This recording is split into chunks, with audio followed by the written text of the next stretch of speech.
নমস্কার, আমি তরুণ ঘোষ। কালকে যমুনাতে যে নৈশভোজের আয়োজন হয়েছিল,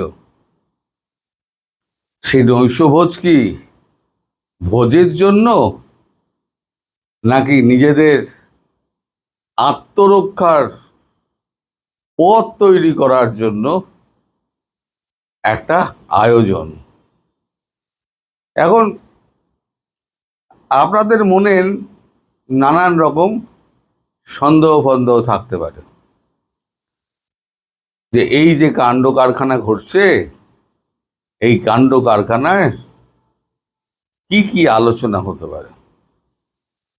এখন দেখুন, মোহাম্মদ ইউনূস, আমি বরাবরই বলেছি, মোহাম্মদ ইউনূসের ছেড়ে যাওয়া জুতোয় এরা পা গলিয়ে দিয়েছে বিএনপি সরকার। মোহাম্মদ ইউনূসও এরকম, যখন পেঁচে পড়তেন না, তখন সবাইকে নিয়ে একটা সর্বদল বৈঠক ডাকতেন, কি করা যায়, অমুক করা তমুক করা যায়, আলোচনা ফালোচনা হলো, তারপর উনি ওনার মতোই কাজকর্ম করতেন।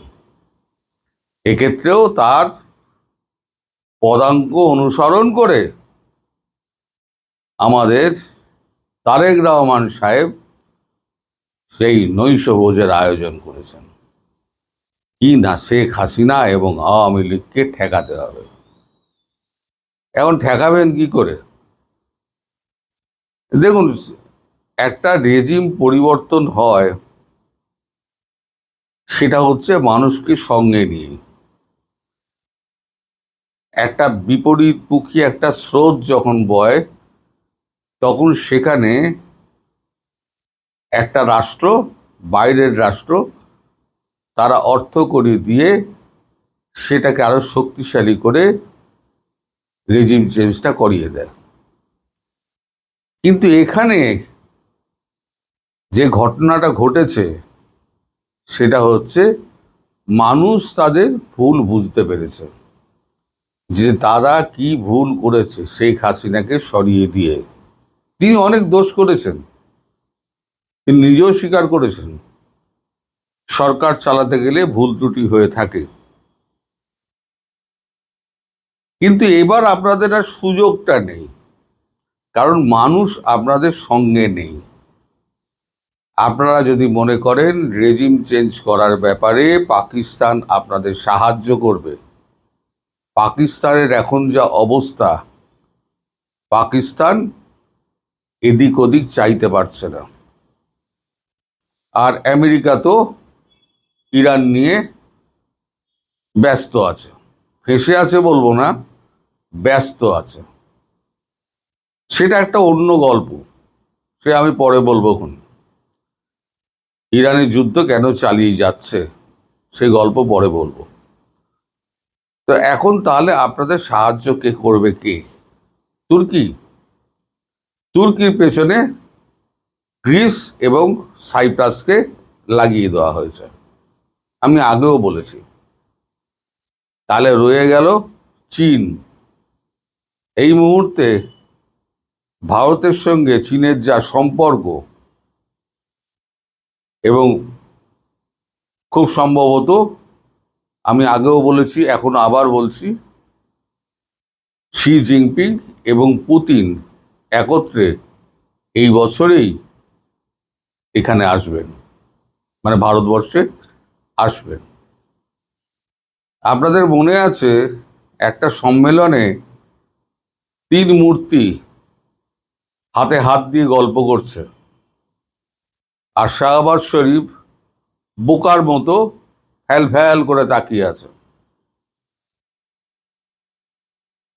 যেমন শাহবাজ শরীফ, তেমনি হচ্ছে ডোনাল্ড ট্রাম্পের অবস্থা।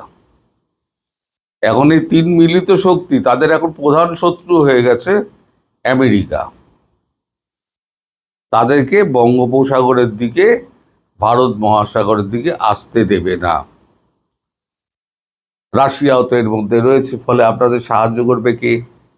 রেজিম চেঞ্জ তো দূরের কথা, কেউ রেজিম চেঞ্জ করার জন্য আপনাদের টাকা পয়সা দেবে না, আর আপনাদের রেজিম চেঞ্জ করার ক্ষমতাও নেই। দেশের মানুষ যখন বিগড়ে যায় না, তখন আপনি তাকে আর সিধে করতে পারবেন না। তো আপাতত আপনাদের মিটিং ফিটিং যা যা হচ্ছে, নৈশভোজ শৈশভোজ, চিংড়ি, পোলাও, কাটলেট, হ্যাঁ, একেবারে কাশির দোরমা থেকে আরম্ভ করে সব কিছু তো খাওয়া হচ্ছে। যত না খাওয়া হচ্ছে তার থেকে বেশি টেনশন হচ্ছে, টেনশনে পেট ভরে যাচ্ছে। এই মুহূর্তে যা অবস্থা, আওয়ামী লীগ একেবারে সংগঠিত হয়ে তারা ভেতরে ভেতরে অপেক্ষা করছে, জাস্ট অপেক্ষা করছে। একটা সঠিক সময় আসবে যখন তারা দল বেঁধে ঝাঁপিয়ে পড়বে। এবং আমি এটাও বলে দিচ্ছি, শেখ হাসিনার ফেরার সময় কিন্তু ডিসেম্বর নয়, তার অনেক আগে, অনেক আগে। উনি ডিসেম্বর অব্দি অপেক্ষা করবেন না, একটা সময় নিয়ে রেখে দিয়েছেন ডিসেম্বর অব্দি, তার অনেক আগে। তবে হ্যাঁ, তার প্রাণের ঝুঁকি আছে। বিশেষ করে পাকিস্তান তাকে মারার চেষ্টা করছে, এ খবর আমাদের কাছে আছে। পাকিস্তান চাইছে শেখ পরিবারকে একেবারে বাংলাদেশের বুক থেকে সরিয়ে দিতে। কতটা সফল হবে, কতটা সফল হবে না, সে তো বিতর্কের বিষয়। কিন্তু ভারত যে নিরাপত্তা বলয় একটা তৈরি করছে, সে বলয় ভেঙে ঢোকা খুব মুশকিল। আর ভয় হচ্ছে আওয়ামী লীগকে নিয়ে। আওয়ামী লীগের ভেতরে যদি ঘাতক আওয়ামী লীগ গুপ্ত যদি ঢুকে থাকে, এবং যেভাবে ট্রেনিংগুলো দেওয়া হচ্ছে, সেখানে যদি একটা মানব বোমা বিস্ফোরণ হয়, তাহলে সেক্ষেত্রে কিন্তু বিপদ কিন্তু আছে। এটা ভারতবর্ষ শেখ হাসিনাকে জানিয়ে দিয়েছে। আচ্ছা, কালকে আপনাদের দেশে একটা খবর খুব রটেছে যে শেখ হাসিনাকে ফেরানোর ব্যাপারে আমাদের এখানে একটা সর্বদলীয় বৈঠক হয়েছে। খবরটা সম্পূর্ণ ভুল। আমাদের এখানে শেখ হাসিনা সর্বদল বৈঠক যে শনিবার দিন, রবিবার দিন হবে, সোমবার দিন বর্ষাকালীন অধিবেশন শুরু হচ্ছে, রবিবার দিন হবে, এ কথা সবাই জানে। আমি ভিডিওতে বারবার বলেছি। এই সর্বদল বৈঠক তো ভেস্তেই গেল। সর্বদল বৈঠক তো কমপ্লিট হলো না। মোদি তো বেরিয়ে গেলেন এই নিটের পরীক্ষা সমীক্ষা নিয়ে, যেখানে সর্বদল বৈঠকই হলো না। আর সরকার আগেই বলে দিয়েছে, ডক্টর জয়শঙ্কর, যে হাসিনার ফেরার বিষয়টি তার নিজস্ব ব্যাপার।